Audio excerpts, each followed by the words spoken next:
Bonjour tout le monde, bienvenue à ce nouvel épisode du podcast L'État financier, donc notre 23e épisode déjà, toujours aujourd'hui en compagnie de mon collègue Gabriel. Salut tout le monde, salut JP. Et dans le contexte de la pandémie, on a décidé de revenir un petit peu à ce que vous aimiez bien, c'est-à-dire d'avoir des collaborateurs, mais par le contexte, comme on a dit, ce n'est pas en présentiel qu'on peut le faire, donc on a un de nos collaborateurs qui était déjà présent, JB, qui est avec nous sur la ligne là, à distance, donc salut JB. Bonsoir tout le monde. En tout cas, on est très content, très heureux de te retrouver pour ça. Je pense que c'est ta deuxième participation avec nous. Là. Tu vas bientôt rattraper Thomas. Là. Moi, je voulais effectivement, vous l'aurez remarqué, peut-être le timing de cette semaine a très légèrement changé là, en termes d'horaire de publication. Il y a eu deux raisons. C'est qu'effectivement, c'était un peu plus complexe en fait de programmer justement ce rendez-vous-là à distance. En tout cas, là, on utilise Discord. On va essayer que ça... Il y a un petit lag effectivement sonore. Mais évidemment, là, c'est parce que ça fonctionne par Internet. Par contre, je pense que la qualité du son est quand même relativement correcte là, par rapport avec ce qu'on avait essayé avec Thomas, si je me souviens bien, dans l'épisode 5. Donc c'est la première raison. La deuxième raison, c'est que JP a été pas mal occupé, puis je tiens à le féliciter, puisque on l'avait parlé dans les derniers épisodes. JP est officiellement propriétaire. Alors Effectivement, donc une démarche qui s'achève, là, qui a été rapide, mais qui me garde bien occupé, mais qui ne va pas nous empêcher de récupérer, si on peut dire, là, notre planning de publication habituel pour les prochaines semaines, mais surtout pour la fin de l'année. On est rendu au mois de décembre, donc il nous reste... on termine l'année 2020, puis je crois qu'on a plusieurs bonnes idées qu'on pourrait faire là, pour faire un petit retour sur la finance là, en 2020. C'est une année quand même assez chargée, donc on a bien hâte de vous faire d'autres épisodes puis de reprendre le planning. Et si tout fonctionne bien et vos commentaires sont bons, bien évidemment, là, d'avoir d'autres collaborateurs à distance d'ici à ce qu'on puisse le faire en présentiel post-pandémie. Je vais te laisser, Gab, faire le disclaimer là, qu'on fait toujours au début avant d'entamer l'épisode. Faut pas changer les bonnes habitudes, comme on dit, là, même si on entame officiellement le mois de décembre. N'oubliez pas évidemment que tout ce qu'on parle dans le podcast L'État financier, je le répète à chaque semaine, mais c'est toujours bon de le souligner. N'oubliez pas qu'il s'agit vraiment notre opinion personnelle. Tout ce qu'on parle dans le podcast, il ne s'agit jamais, en tout cas, de recommandations officielles, de placement ou etc. On vous invite toujours à prendre contact à un spécialiste et de vous faire votre propre idée aussi en lisant et en vous informant. L'idée, encore une fois, c'est d'affûter votre aspect critique et votre compréhension de la matière. Voilà. Exactement. Donc aujourd'hui, on va vous faire un épisode un peu particulier. Là. Le segment officiel ne sera pas nécessairement au son de la cloche et dans vos poches. Ça ne sera pas nos deux segments. On va peut-être faire ça.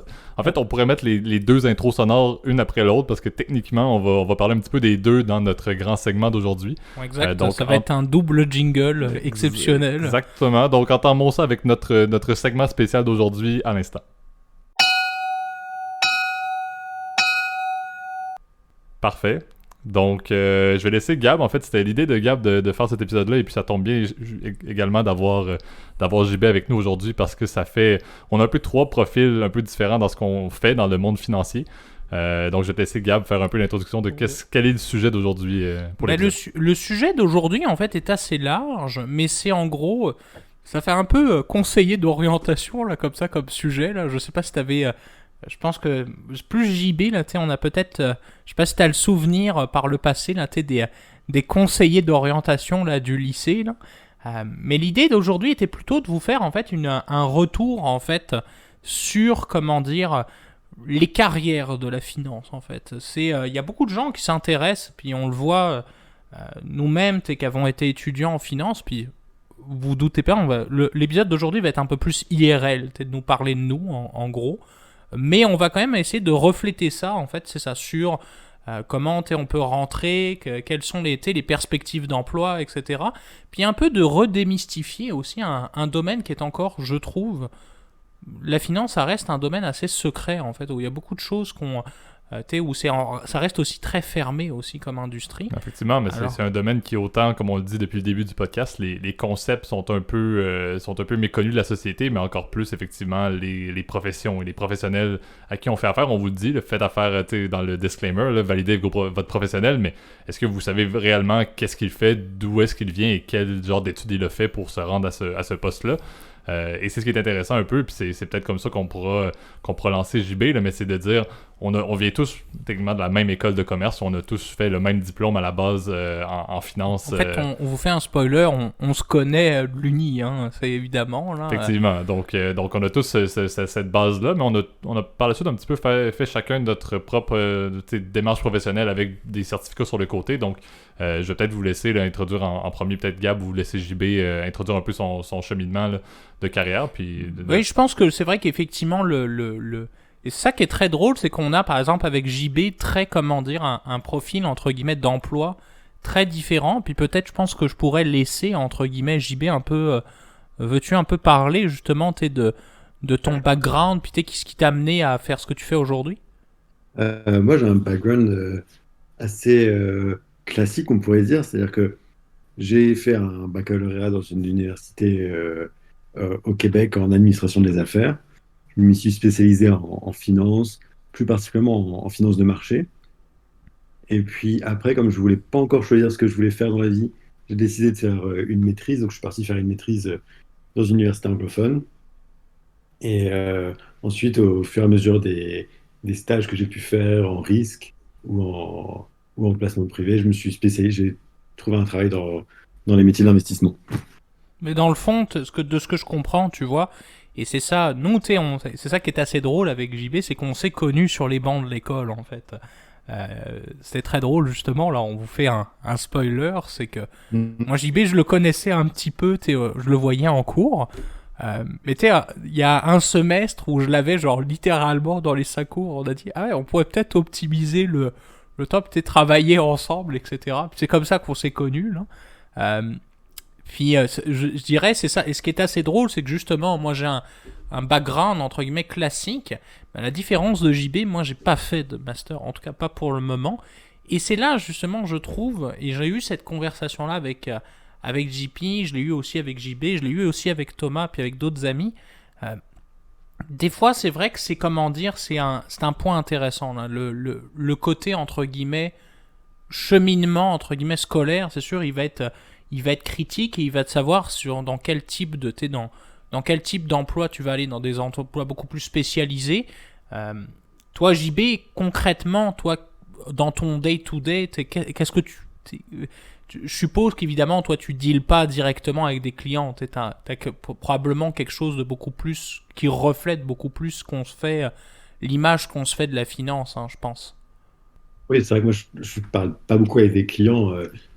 Principalement, mon day-to-day job, c'est vraiment de suivre un portefeuille d'actifs qu'on a pu acquérir et c'est d'étudier les nouvelles opportunités. Donc, on va nous dire, il y a des gens qui vont nous contacter pour nous dire, ah, il y a tel actif qui est en vente, telle entreprise. Et donc, nous, ça va être la première partie de notre travail, ça va être de savoir est-ce qu'on est intéressé. Et puis après, on va creuser beaucoup, beaucoup pour avoir tous les détails et pour savoir être sûr que c'est un bon investissement qui correspond bien à ce qu'on recherche. Et ensuite de ça, essayer de l'obtenir. C'est très proche, en fait. C'est ça qui est intéressant, c'est que c'est le cheminement assez direct, dans le sens où c'est très banque d'investissement au niveau des tâches là, que tu fais. Puis c'est, comme tu as dit, assez représentatif du parcours que tu as fait en faisant vraiment un axe finance de marché de A à Z, principalement au niveau du baccalauréat, par la suite de la maîtrise, comme tu as dit. Mais tu as fait un cheminement qui t'a amené justement à développer beaucoup de connaissances. On peut dire, Gab le disait, là, mais le fait de faire des études en finance puis de pousser ces études en finance va permettre un petit peu. C'est un peu comme du saut en longueur. On dirait que tu pars avec un meilleur élan quand tu as déjà dans ta poche un bac et une maîtrise, et on va peut-être en parler là, avec les certifications également là, en finance qui existent. Là. On a plusieurs lettres dans ce monde, mais le CFA est la principale qui touche un petit peu le genre d'emploi qu'on fait. Mais JB, c'est vraiment le profil qui est allé directement. Il n'y a pas. Il a travaillé beaucoup, comme si on peut dit dire. ici au Québec, pas le temps de niaiser. Là, un peu, exact. Mais tu sais, c'est finance de marché, études et finance de marché, travail de A à Z sans cheminement autre. Si on peut dire si on peut dire la finance que vous connaissez plus. Comme JB l'a dit, c'est pas quelqu'un que vous allez nécessairement avoir de contact en tant que client d'une banque. C'est pas JB du tout que vous allez parler, il est pas du tout dans ce genre de domaine-là. Il est plus dans l'idée qu'on se fait, en fait. C'était de Wall Street, ouais. C'est ça, exactement. Il travaille, bon, évidemment, on cite pas comment dire, de nom d'employeur, vous comprendrez par confidentialité, bien évidemment. Mais c'est sûr que, de manière générale, il a un background, c'est sûr, beaucoup plus, entre guillemets, classique, dans le sens où on dirait, c'est ça que les gens souhaitent faire. Toi, JB, tu dirais, qu'est-ce qui a été le plus dur, entre guillemets, peut-être pour rentrer aussi progressivement là où t'es, parce que quand même, pour le savoir, quand même, t'as quand même un beau poste aujourd'hui, là, par rapport à moi, là, sans me dénigrer non plus, là. Qu'est-ce qui a fait la différence? Je pense que la maîtrise, c'est définitivement quelque chose qui aide parce que ça ouvre beaucoup de portes et ça ouvre. En fait, ça te donne des entrevues que tu n'aurais pas forcément parce que ça te démarque. Et moi, je sais que dans la maîtrise, ça venait aussi avec un accompagnement qui était très poussé sur la recherche d'emploi. C'est-à-dire on avait une personne qui s'occupait de nous dans la maîtrise, sachant qu'on était 50 à peu près. Et donc, elle nous connaissait très bien, elle connaissait très bien l'industrie parce elle a travaillé dans la fusion-acquisition avant. Donc c'est vraiment une personne ressource qui nous a énormément aidé pour nous former, pour nous préparer aux entrevues, pour obtenir les entrevues. Donc je pense que c'est un peu le point clé. Et puis ensuite, je dirais que une fois qu'on a le premier stage qui commence à nous faire rentrer dans la bonne case, tout est plus facile parce que ça y est, on a l'expérience, on commence à nous proposer plus d'entrevues encore et on peut aller plus choisir ce qu'on a envie de faire. Donc en fait, tu dirais quand même que et ça, je trouve que c'est un point qui est assez important. Le stage est souvent, entre guillemets, la porte d'entrée, en fait, de ce que je comprends, classique, en fait, de l'étudiant en investment banking, en fait. Oui, je pense que c'est très rare de réussir à obtenir un de ces jobs. Sans ça, je connais un très bon ami qui a réussi à le faire. Et, mais sinon, la majorité des gens que je connais. Celui de qui on pense ensemble, hein, c'est ça? Oui. Et donc, c'était assez remarquable d'arriver jusqu'à là. Je sais que j'étais en final round d'interview avec lui sur ce job-là. Donc, félicitations à lui parce que c'était vraiment un super job. Derrière, c'est un style de vie qui est éprouvant aussi. Mais sinon, vraiment, la majorité des gens que je connais, c'est un stage. C'est quand même un modèle qui est éprouvé. Les stages d'été, je peux te dire que dans tous les trucs d'investissement, dans toutes les banques, c'est quand même. Ils en recrutent énormément. Ouais, énormément Mais, par rapport mais à tu la penses masse d'employés qu'ils ont. Mais tu penses que ta maîtrise a quand même beaucoup aidé, entre guillemets, à pouvoir justement, entre guillemets, te démarquer en gros de quelqu'un qui a juste un bac, en fait, fondamentalement. Oui, définitivement. Et puis même, ça aide à te démarquer. Et puis, mon deuxième stage, je connaissais pas l'entreprise et j'ai pas appliqué pour le stage. C'est eux qui m'ont écrit parce qu'ils m'ont dit, ah oui, le service gestion de carrière de ton école nous a envoyé ton CV et on a envie de te rencontrer. Je veux dire, ça, Ça, c'est fun. c'est assez incroyable. C'est une chance incroyable, quoi. Ouais, c'est vrai. C'est vrai que c'est fun. Hein, c'est aussi, je pense, la force aussi du réseau aussi. Parce que comme tu as écrémé beaucoup de gens, entre guillemets, sans manquer de respect, encore une fois, tu as écrémé beaucoup d'étudiants qui n'ont pas envie d'aller plus loin. Puis j'en connais beaucoup, là, des gens qui veulent pas aller plus loin, puis ça leur suffit amplement. Tu t'écrèmes, de ce que je comprends, pas mal de cette population, en gros, de professionnels de la finance qui ne souhaitent pas aller plus loin. Donc je pense que ça te permet aussi de pouvoir aller plus loin aussi un peu plus facilement. Pour revenir aussi, puis c'est ça ce que je trouvais intéressant à travers l'épisode d'aujourd'hui, puis je te remercie JB, tu restes dans tous les cas avec nous là en ligne. Ce que j'ai trouvé, comment dire, intéressant, c'est vrai qu'on a, justement, comme je l'ai dit, JB, Gabriel, on était sur les bancs de l'école ensemble, puis pourtant on a eu deux cheminements de carrière complètement différents. Vous le savez, dans la vie, je l'ai déjà dit dans les épisodes précédents, moi je suis conseiller financier, JP a été conseiller financier, alors il connaît un peu mon day-to-day en fait de tous les jours. Puis lui-même, c'est ça qui est assez drôle, c'est qu'il a eu un profil très hybride pour le coup, parce il est sorti du milieu justement du retail justement, qui parfois peut faire peur à beaucoup d'étudiants de la finance. Exactement, d'une certaine manière, puis c'est ça qui est intéressant dans tout ça, c'est de dire, au niveau du profil que j'ai eu, par rapport à ce que JB a fait, on a eu un peu, comme on a dit, le diplôme de bac en finance de marché de base, de la même université. Mais directement en sortant de l'université, moi, plutôt que de poursuivre vers la maîtrise directement, j'ai effectivement, comme Gab l'a dit, je suis tombé plus au niveau du retail. dans le but de voir un peu, parce que encore une fois, la finance, c'est très large, puis c'est très dur sur les bancs d'école de savoir exactement qu'est-ce qu'on a le goût de faire. Et c'est très difficile de décrocher aussi des entrevues quand on a juste un Effectivement, bac. encore une fois, comme JB l'a dit, les stages, même pendant le bac, sont clés. Là. L'été, on n'a pas juste le temps de prendre des petites vacances tranquilles dans le sud. Là. Il faut littéralement commencer à faire son réseau de contacts dans le but, effectivement, de pouvoir sortir et d'avoir des entrevues plus facilement, parce qu'un contact dans une boîte va nous permettre d'avoir une entrevue beaucoup plus facilement que si on applique classique sur les bons vieux sites des institutions financières, par exemple. Où tu n'auras jamais de réponse. Exactement, effectivement. Donc moi, à ma sortie de l'université, je suis allé directement vers le retail. Ce qui était un job qui était assez intéressant, mais qui effectivement, là, moi dans ma tête, c'était une carrière que j'aurais été très à l'aise de poursuivre. Donc j'étais axé plus dans le monde de l'investissement. Encore une fois, c'est très contact client à la base également. Donc c'est une carrière un petit peu ciblée vers les personnes que vous allez rencontrer quand vous allez dans votre institution bancaire là, pour faire vos transactions, là, que ce soit plus dans le financement, que c'était quelque chose que je m'occupais beaucoup moins que du côté de l'investissement. Et puis après quelques temps, là, je me suis rendu compte que c'était peut-être pas exactement ce qui m'intéressait. J'étais vraiment un gars de finance de marché là, qui aimait la finance de marché puis qui le soir, et ça Gab, on peut en parler dans d'autres épisodes, m'a écouté Bloomberg. Oui, j'ai le souvenir de ça. Ça, c'est une petite anecdote qu'on vous raconte, chers auditeurs. Puisque comme vous introduisez vous nous introduisez dans notre discussion, autant vous partager aussi quelques anecdotes parfois. Là. Effectivement, donc à l'époque de notre colocation avec Gab, qui est le moment où j'ai effectivement connu Gabriel lorsqu'on était coloc à la fin de l'université, moi lorsque j'ai commencé à travailler un peu aussi, on avait accès à Bloomberg et le soir, quoi de mieux les soirs de semaine que d'écouter Bloomberg Asia après moi, dans mon contexte, une petite journée dans le domaine du retail. Puis moi j'étais encore étudiant, alors c'était très drôle, en tout cas c'était des bons moments là. Donc, effectivement. Puis c'est ça qui est assez drôle avec ton background JP, puis c'est ça où justement je trouve intéressant, puis encore une fois ça vient en lien avec la conversation, c'est que justement on t'a progressivement évolué.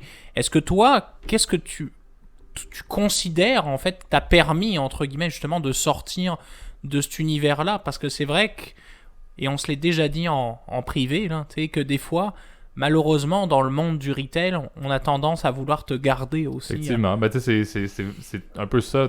On peut être très bon dans le monde du retail, mais c'est quelque chose qui peut ne pas être une passion, je crois, et quand même réussir très bien dans sa carrière et avoir vraiment d'excellents... de s'épanouir, entre guillemets, de manière professionnelle puis de bien performer, mais en tant que tel, de ne pas être passionné par ça. Et puis, comme Gab, tu l'as dit, ce qui m'a amené par la suite, après mes quelques temps au niveau du retail, à changer pour aller un peu plus dans un domaine de marché, là, de travailler au niveau en contact direct avec un trading floor d'une banque. C'était effectivement le fait de dire ma passion était ailleurs, et puis c'est par les contacts, le fait de travailler pour une institution permet d'avoir des contacts internes, même si on est dans un domaine qui est très retail, on est capable d'avoir un réseau très large, que ce soit par les événements corporatifs, peu importe quel genre d'activité nous permet toujours d'avoir des contacts. Et moi, c'est ce qui m'a permis effectivement, par les contacts, de pouvoir avoir des entrevues, avoir une entrevue qui m'a permis effectivement d'avoir un match parfait, entre guillemets, là, dans mon poste actuel, qui m'a vraiment ramené directement vers les marchés financiers, pas du tout de contact client, là, vraiment axé sur les transactions directement qu'on fait au niveau de l'institution. Et puis c'est vraiment une grosse passion. Puis également, Gab, comme tu le sais, c'est un domaine, moi, que le domaine hybride, comme tu disais, j'ai commencé retail. C'est ça que je trouve intéressant avec JP, justement, c'est ce cheminement-là, puis tu as réussi à trouver le bon moment, parce que je me souviens, justement, on avait cette conversation-là, que tu étais un très bon conseiller en termes de, tu te débrouillais bien dans ce que tu faisais, mais tu avais envie d'aller dans le truc probablement plus technique. Hein, exactement, plus technique encore une fois, puis c'est un peu la logique de ce que JB fait. JB, je crois que c'était la passion dès le début. Tu as fait ça depuis le tout début de la finance de marché. C'est un peu la même chose pour moi, dans le sens où est-ce que j'étais passionné de finance de marché? Oui. Est-ce que j'aurais été à l'aise de travailler dans le retail toute ma vie? Probablement. J'aurais très bien pu faire ça, et puis j'aurais très bien pu trouver quelque chose pour moi. Mais après quelques temps, je me suis rendu compte que professionnellement, j'avais besoin de changer de domaine. Tu sais, ce qui est bien avec la finance, ça c'est peut-être un des points clés qu'on peut retenir de notre épisode, c'est à partir du moment où vous travaillez dans le domaine financier ou même au sein d'une institution, c'est relativement facile d'avoir des contacts et de pouvoir évoluer dans les différents départements. Dans la mesure où vous êtes qualifié, bien évidemment. Là, je pourrais pas être quelqu'un qui fait de la finance de marché puis me ramasser au RH. Oui, c'est vrai que dans le sens, il y a beaucoup de départements, mais quand on parle de départements financiers, que ce soit retail ou marché, je crois qu'il y a assez c'est relativement facile de pouvoir développer des contacts, pas toujours de bouger, ça, Gab, tu pourras en parler, mais d'avoir des contacts, de pouvoir justement découvrir de nouvelles choses et aussi... Avec tout le respect qu'on a pour nos collègues DRH qui sont nos grands amis. Là. Effectivement. mais c'est ça, donc c'est un petit peu ce qui m'a amené à changer, là, vraiment la passion pour la finance de marché, puis c'est vraiment de s'épanouir, ce qui est le cas dans mon poste actuel, là, que je ne pourrais pas être plus heureux de ce que je fais de nos jours, le plus au niveau marché, encore une fois, pour une institution. Et c'est un peu ça la logique hybride. Moi, c'est un peu la logique, c'est bien d'essayer si vous voulez faire dans la finance. Il n'y a pas d'erreur nécessairement à faire lorsque vous sortez de l'université. Rappelez-vous de cas, peut-être que vos amis ou vos de collègues... développer votre CV aussi. C'est sûr que c'est toujours bon là, de le garnir. Désolé de t'interrompre, JP, mais c'est vrai que de manière générale, c'est vrai que et puis là, ça pourrait être une question ouverte que je vais poser même à JB, puis je vais même le commencer par lui comme il est à distance. Qu'est-ce qui est pour vous, messieurs, ce qui vous paraît est-ce que c'est un rythme de vie stressant, entre guillemets? Parce que c'est souvent une question que les gens se posent, là, ils voient le loup de Wall Street, ils sont complètement camés à la cocaïne. Est-ce que c'est ça réellement dans la réalité? Je suppose non, là, mais bon, je veux avoir une confirmation. Non, c'est pas du tout ça. Oui, c'est un travail où il y a de la pression et où on peut nous demander de travailler à beaucoup de moments différents dans la journée. Donc il y a des semaines où on va faire énormément d'heures. Il y a peu de semaines où on va faire pas beaucoup d'heures. Mais moi, j'ai l'impression d'être chez un employeur qui est quand même bienveillant et donc je ne ressens pas de pression monumentale, de stress particulier dans mon travail. Je sais que oui, c'est prenant, mais je ne suis pas plus stressé que ça. Puis ça Après, je suis pas t'intéresse. de nature très stressée de base. Est-ce que ça t'intéresse aussi, ce que tu fais? Parce que si ça t'intéresse aussi, Ouais. je suppose que ça t'aide quand même à travailler fort là-dessus, là. Oui, évidemment, ça m'intéresse. Je trouve que c'est hyper intéressant. J'apprends beaucoup tous les jours. Et puis, de temps en temps, on va nous lancer sur des sujets qu'on ne connaît pas du tout. Et donc, c'est que de l'apprentissage. Donc, c'est hyper stimulant et très intéressant. Pour toi, JP? Ah oui, non, effectivement, même chose, tu l'as bien dit, même chose pour mon employeur, si on est très ouvert de pouvoir faire le nombre d'heures qu'on a à faire, si on est quelqu'un, comme tu as dit, qui est passionné, puis JB, je suis un peu comme toi, moi, ça va me faire plaisir de faire plus d'heures qu'il faut dans ma journée parce que j'adore ce que je fais, puis comme tu dis, à chaque jour, je suis capable de me coucher en me disant, je vois la différence sur ce que j'ai appris aujourd'hui par rapport à hier. Fait que c'est vraiment de dire, c'est très flexible, c'est pas du tout comme Wall Street, là, c'est pas... Faut dire aussi que quand on parle de Wall Street, on parle assez fréquemment de ce qu'on peut qualifier d'être le front office ou le monde qui sont sur avec le les trade. téléphones. Exactement. C'est ceux qui travaillent ça, littéralement sur le trading floor et JB, c'est sûr que tu en connais aussi beaucoup qui sont comme ça, qui font des heures monumentales, mais il faut dire aussi que ces personnes-là ont des incitatifs assez monumentales qui justifient un petit peu les heures qu'ils font en général. J'ai souvent le souvenir de la personne qu'on a citée tout à l'heure, pareil qu'on taira le nom, là. C'est vrai qu'il fait des heures monumentales. Moi-même, des fois, là, on lui parlait le dimanche soir à 21h, puis il disait, ah bah non, les gars, je dois retourner au travail, etc. Parce que c'est ça, sa vie sociale, entre guillemets, beaucoup plus réduite. Après, je pense qu'aussi, il gagne très bien sa vie aussi. Là. Je pense que c'est aussi ça qui est à prendre en compte dans l'addition. Mais je pense qu'il n'y a pas que ça qui les stimule parce que on peut avoir une qualité de vie et gagner beaucoup d'argent avec des métiers qui seront beaucoup moins prenants. Je pense qu'il y a aussi le côté que c'est des travails qui sont très stimulants, qu'on parle avec des gens hyper intéressés, qui sont au top de leur job, qui savent de quoi ils parlent. Et je pense que rien que ce prestige qu'il y a avec ça les motive. Et puis, même s'ils ne vont pas faire ça toute leur vie, ils savent que c'est une ligne sur leur CV et c'est de l'expérience qu'ils pourront toujours revendre et qui va leur permettre de faire n'importe quoi dans leur vie après.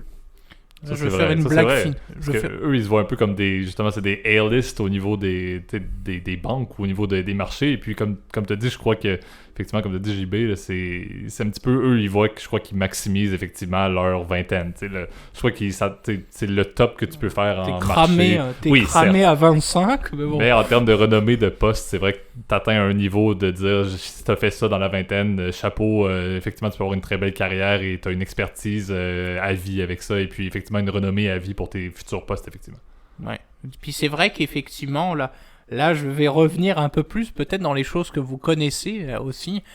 Puis maintenant qu'on a dévoilé un peu le background de notre ami JB, puis de notre ami JP aussi en ce moment, bah, c'est à mon tour de me livrer, hein, c'est sûr. Bah, encore une fois, je vous l'ai dit, j'ai suivi le même parcours en fait que JP en fait, et je continue entre guillemets à suivre ce qu'il avait commencé en fait dans le début.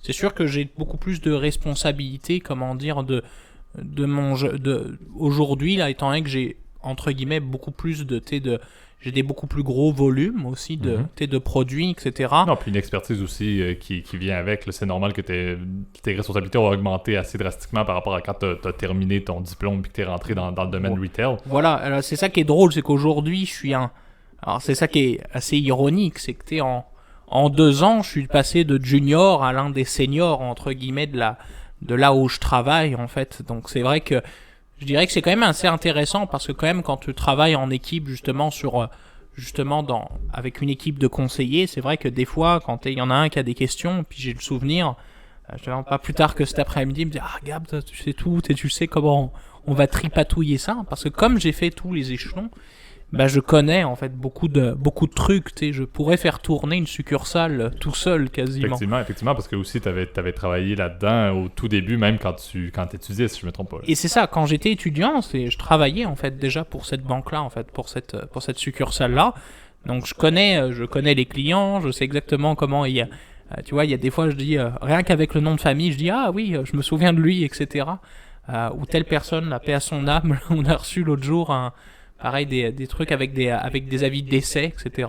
Là, je dis, ah bah oui, je le connaissais bien, ce client-là, parce que il y a plusieurs années, je me souviens que je le servais, etc. Alors, non, la vie de conseiller aussi, c'est sûr que c'est une bonne façon de commencer, entre guillemets, par la finance. C'est pas tout rose, c'est pas non plus tout c'est pas non plus tout, c'est pas non plus parfait, mais c'est pas non plus horrible, hein, moi, je dirais quand même la force de commencer comme conseiller, c'est que déjà, c'est pas très compliqué d'un point de vue... Non, effectivement, puis je veux dire, d'une certaine manière, puis ça, c'est la suite de ton parcours professionnel va certainement être marquée par ce que tu fais présentement, parce que d'une certaine manière, le fait, dans le domaine bancaire, le fait de travailler, si on peut dire, dans le domaine retail, c'est le pain et le beurre des banques ou du secteur bancaire, c'est ça. Donc, le fait de découvrir ça et de faire un peu comme toi, tu dis, là, de faire plusieurs postes, d'en découvrir vraiment beaucoup sur l'ensemble d'une entité, là, qui est une succursale d'institution, ça reste que c'est littéralement c'est ce qui va faire rentrer le plus de capital pour l'entité. Et donc, c'est pertinent, selon moi, de commencer pour ça. Ça te donne une vision beaucoup plus large, puis ça t'ouvre, encore une fois, des portes qui peuvent être assez importantes, que ce soit, encore une fois, si tu décides de poursuivre un peu dans le domaine marché comme ton diplôme et un peu comme ce qu'on fait, mais aussi pour, plus généralement, l'ensemble de l'institution, parce qu'il y a plusieurs autres postes qui impliquent, qui sont des postes au niveau corporatif, mais qui impliquent d'en connaître beaucoup sur ce qui se passe, ce qui n'est pas le cas de JB et de moi-même, parce qu'on est complètement déconnecté de ce qui se passe dans la partie, si on peut dire particulier ou commercial, dans les départements qui font l'entrée de capital, qui font le contact client direct. Et donc, je crois que c'est un parcours qui est assez instructif sur le fonctionnement d'une banque qui peut paraître très simple, mais de l'époque, on est très loin de l'époque de l'anecdote des Far West américains là, où tu t'amenais ton argent, ils le mettaient dans le coffre, puis ils mettaient à jour le livre, le carnet, etc. Exactement, puis quand la personne voulait faire un retrait, ben, il récupérait son sac dans la voûte, puis c'était terminé, là, c'est plus du tout la même chose. Là, non, mais non, c'est ça. Alors c'est sûr qu'aujourd'hui, effectivement, puis... moi-même on en rigole parce que Jean-Baptiste il m'a déjà vu au bureau, etc. Puis JP, moi je suis déjà venu te voir, je me souviens une fois là, j'étais déjà venu te voir en tant que client, mais tu sais la vie de conseiller c'est pas non plus dans le sens où si vous êtes un conseiller entre guillemets lambda, vous ferez très peu d'heures, vous ferez 42 heures. Bon, en réalité c'est vrai que souvent la plupart des banques on vous dit ah bah oui c'est 35 heures. En réalité, moi je connais personne qui fait moins d'heures que le montant. Alors c'est vrai que c'est pas non plus. Il y a un côté entre guillemets un peu fonctionnaire au niveau du nombre d'heures. C'est vrai qu'on nous, on peut compter un peu plus nos heures que vous avez tendance, messieurs, à le faire. Ça, je dirais, c'est le premier avantage. Le deuxième, c'est que c'est pas un boulot très compliqué. Je veux dire, moi, j'ai des collègues, puis encore une fois, avec tout mon respect, qui ont très peu de formation académique, puis qui sont capables de proposer plein de produits, etc. Il faut que vous soyez, par contre, et ça, je dirais, c'est le premier inconvénient, il faut que vous soyez quand même fait pour la vente, parce que quand même, en fond de ligne, vous avez beau être le meilleur, entre guillemets, le meilleur l'expert par excellence, en produits divers et variés, ça ne fera pas de vous un vendeur. Au contraire, je pense même que ça peut être plus compliqué pour vous. Moi, les meilleurs et là je dirais vraiment vendeurs, sont souvent ceux qui ont juste, ils ont une bonne com, ils connaissent quand même ce qu'ils parlent, hein, mais ils ont une bonne communication, ils savent interagir avec des clients, ils savent faire du peps, etc. C'est des gens qui ont une force de vente. Et ça, c'est quelque chose que j'ai trouvé moi-même quand j'étais jeune conseiller très frustrant, parce que moi, j'arrivais avec tout mon bagage de connaissances, entre guillemets, et malheureusement, tu te heurtes souvent à la réalité que souvent, ton interlocuteur, il s'en fout de savoir c'est quoi des contrats à terme. Lui, ce qu'il veut, c'est juste placer son argent. Ah, est-ce que c'est risqué? Non, ah, pas trop, ok, c'est bon, je signe quoi? Tu fais 3-4 quiz, etc. C'est vrai, ou ah, je veux un prêt, etc. C'est vrai que c'est souvent comme ça. Le deuxième point, je dirais quand même aussi positif, c'est quand même la plupart du temps, vous êtes quand même dans une grosse boîte, donc quand même, vous pouvez quand même, entre guillemets, il y a plein de perspectives. Le point négatif, en revanche, c'est que souvent, comme vous êtes beaucoup, c'est sûr qu'il faut se battre, entre guillemets, pour avoir ces promotions-là, puis pour avoir cet avancement-là. Alors c'est quand même, puis je dirais le troisième point aussi, c'est que des fois la rémunération, tout dépendamment pour quelle boîte vous travaillez, elle est quand même pas horrible. Hein. Moi c'est sûr que nous, de manière générale, la plupart des institutions proposent quand même puis je pense que JP c'était ton cas aussi là où tu travaillais avant quand tu étais conseiller, tu avais une portion fixe, une portion variable. Nous c'est vrai qu'on a une portion variable assez faible, hein. On a un fixe aussi qui est pas non plus mirobolant, mais c'est sûr que c'est une stabilité. On est quasiment, je le dis souvent, on est quasiment comme des fonctionnaires, on est quasiment invirable. Donc je me dis, ça c'est quand même une chose qui est quand même très positive, je dirais, de travailler quand même là-dessus. Puis encore une fois, c'est sûr que, évidemment, je pense bien pas faire ça toute ma vie comme toi, JP, non? Mais en attendant, ça me permet de quand même manger, me nourrir, vivre quand même bien pour quelqu'un qui est entre guillemets, qui est pas non plus, entre guillemets, très âgé non plus. Là. Exact. Puis c'est un peu ça, la clé, si on peut dire, de l'épisode d'aujourd'hui, c'est de vous parler un peu de ce qu'on fait dans la vie, mais aussi de vous rappeler que c'est ce qui est bien de la finance, c'est le nombre de professions, puis même le terme clé serait même la personnalisation des professions. Là.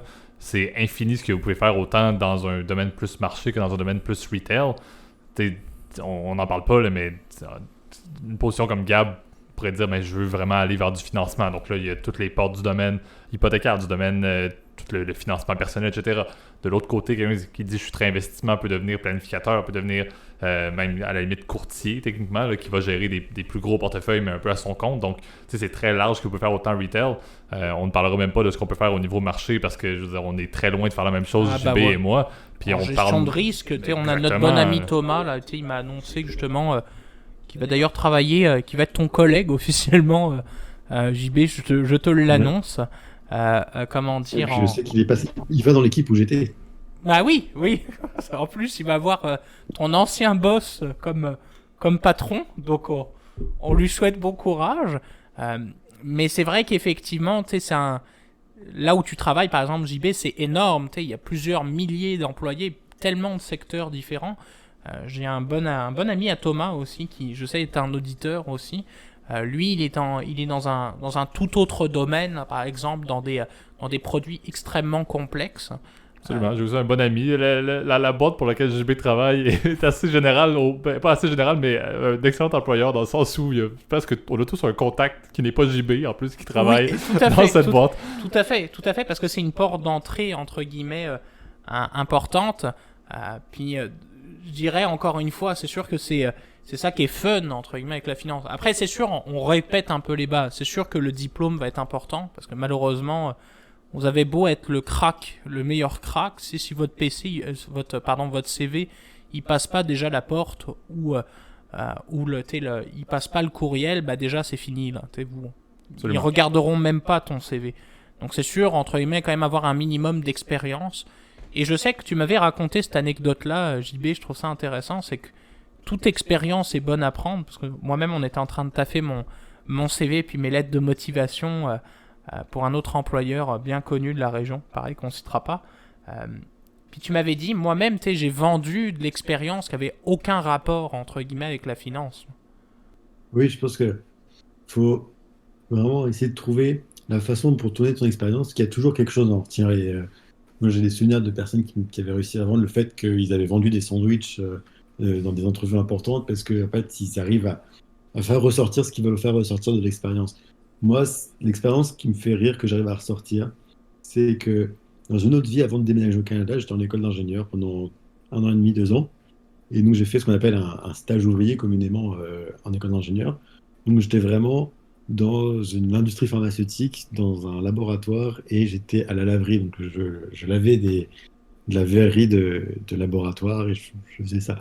Mais je pense que c'était intéressant de le faire ressortir en disant que c'était une bonne expérience parce que ça me poussait à avoir des standards de propreté qui sont d'un niveau très très poussé. Et donc tu dois être très précis, tu dois être concentré dans ce que tu fais, il y a des choses à faire ressortir de tout ça pour montrer que oui, ça t'apporte encore quelque chose dans ta vie de tous les jours. C'est ça, exact. Puis je sais que moi, par exemple, dans ce que je retiendrai aussi toujours, c'est d'être à l'aise avec des clients, de pouvoir savoir négocier aussi, parce que c'est ça aussi la vie dans le retail. Puis je sais que toi, JP, tu avais le souvenir aussi d'être beaucoup plus aussi des fois concis, puis pas aller dans des trucs trop techniques. Des fois, de savoir bien présenter des choses, c'est quelque chose aussi qu'une qualité, je pense qu'un conseiller pourra toujours mettre de l'avant, d'être capable. Moi, j'ai mon ancien directeur, puis je sais qu'il, pareil, encore une fois, mon Dieu, on fait des, comment dire, on fait des featuring bientôt, là. Je sais qu'il nous écoute aussi. Il m'a toujours dit, moi quand j'ai travaillé, pareil pour le même employeur que JB, ça va, bon Dieu, on va finir par le citer, m'a dit quand je travaillais pour cet employeur-là, tu vois, j'étais le seul dans mon département qui était à peu près capable de présenter un PowerPoint. Parce que ça, j'avais eu cette optique, j'étais capable de présenter devant des clients, devant des personnes de l'externe. Et ça, je trouve pareil, ça reste une qualité qui est très importante. Non, mais effectivement, puis tu sais, JB, tu l'as bien dit avec ton anecdote, c'est peu importe ce que vous voulez faire en finance, que ce soit dans le retail ou dans le domaine marché, là, c'est vraiment de montrer comment est-ce que vous êtes différent. Vous pouvez avoir, à la limite, le CV qui passe, là, qui est pas parfait, mais qui passe suffisamment pour avoir une entrevue. Tant que vous arrivez sur place, vous êtes capable justement de montrer que vous êtes différent. Puis, c'est triste à dire, mais quelqu'un qui arriverait dans une entrevue pour juste montrer je suis passionné de finance de marché, je suis passionné de finance de marché, je suis prêt à vous parler de finance de marché pendant 1 heure, ça donnera probablement pas grand chose. Alors que quelqu'un qui, comme toi, JB, compte une expérience qui est connexe, mais que tu viens vraiment de loin, ça monte ta capacité justement à communiquer, ça monte ta capacité à faire des liens, ça monte ta capacité à te vendre toi-même également par un contexte qui sort complètement de ce que le day-to-day de ton employeur ou de la personne qui te fait l'entrevue, qui est, lui, il vit de la finance de marché. C'est le fun d'avoir des personnes qui sont différentes, qui ont des profils différents, puis c'est un peu la même chose pour moi. Quand j'ai eu mon poste, je veux dire, je crois même pas qu'on a parlé de finance avec mon patron actuel. On a parlé de près de n'importe quoi. On a parlé de comment c'était de mes passions et du fait que j'ai fait un échange d'étudiants, juste pour montrer effectivement des liens connexes sur le fait que j'ai des intérêts dans la vie qui sortent de mon emploi. Et puis c'est ce qui, si on peut dire, rend notre profil intéressant. Par la suite, dans tous les cas, les preuves, vous allez les faire rendues dans le poste. Et aussi, souvenez-vous, ça c'est peut-être la partie clé, toujours, vous n'avez pas besoin d'avoir les compétences pour être opérationnel à 100% quand vous allez arriver. Je crois qu'on peut le dire, là. Les diplômes qu'on obtient et les connaissances qu'on obtient, c'est assez basique par rapport à notre day-to-day qu'on va faire dans nos postes. Exactement. Donc, mettez-vous pas la pression de dire qu'il faut que je prouve le fait que j'ai un bagage de connaissances épouvantable, parce que ça sert absolument à rien au final quand vous allez arriver avec les systèmes internes de l'institution pour laquelle vous allez travailler. Exactement, puis tu vas avoir du training, hein. C'est le but. Hein. Et puis ça coûte très cher aux entreprises, hein, le training. Donc, évidemment, là, c'est quelque chose qui est à prendre en compte. Exactement. Mettez-vous pas de pression, puis montrez votre différence, c'est la clé. As-tu un mot peut-être pour conclure, JB?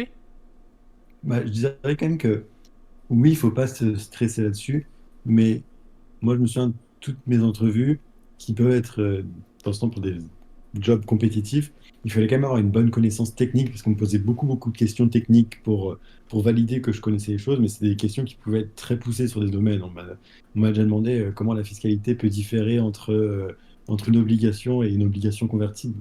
Je me J'étais là. souviens, tu m'avais parlé de Celle-là, cette je la question-là. connaissais pas du tout, mais on m'a posé des questions très précises. Mais c'est pas sur ces questions-là que la différence va se faire, en fait. Sur ces questions-là, les employeurs s'attendent à ce que tout le monde sache à peu près y répondre. Pas à toutes forcément, mais la grande majorité et que la personne soit à l'aise avec ça. Mais c'est pas sur ça que la différence va se faire, parce que celle-là, tout le monde les connaît. Et donc la différence, ça se fait sur ce qui est à côté. Je dois t'avouer, la fiscalité de l'obligation convertible, je ne la connaîtrais pas. En fait, j'ai peut-être mon idée, mais je pense que ça doit être bien particulier. Mais c'est aussi, je pense aussi des questions pièges. En tout cas, je vois que le temps passe là. C'est vrai qu'on approche des 40 minutes. Je trouve qu'en tout cas, c'était un sujet qui était très large. Puis j'espère que ça vous a plu là. En tout cas, si jamais vous avez des questions, etc., je vous rappelle que il y a toujours effectivement la chaîne YouTube effectivement qui est disponible. On pourra faire peut-être un autre épisode aussi un peu plus avancé effectivement sur les certifications. Je sais que par exemple, tu vois, JB, il avait effectivement obtenu une certification, le fameux Kaya aussi. Il y a plusieurs certifications qui existent dans le milieu financier. La plus connue, c'est CFA. Il y a aussi Kaya, effectivement, que JB a. Et on est très content pour lui. Il l'a eu la semaine dernière. Là, je l'ai eu au téléphone. Je pense que j'étais ta première personne à t'avoir au téléphone. Là. C'est possible. Non, en tout cas, c'était peut-être l'autre personne aussi qu'on a mentionné. Puis en tout cas, bon, je vois que encore une fois, YouTube, n'oubliez pas là, de partager notre contenu si ça vous a plu. Puis je vous remercie en tout cas pour votre patience, puis d'avoir accepté aussi d'écouter ce podcast un peu particulier parce que encore une fois, on veut toujours innover là, dans notre contenu et j'espère que ça vous aura plu. Effectivement. Donc, merci tout le monde. Merci JB aussi de ta présence. Et puis, on va te réinviter encore une fois dans le contexte pandémique à distance. Là, mais on a bien hâte de pouvoir faire d'autres épisodes et puis de conclure les derniers épisodes de l'année avec des sujets tout aussi intéressants. Encore une fois, là, on y arrive assez rapidement. Donc, bonne semaine à tous. Salut, bonne semaine.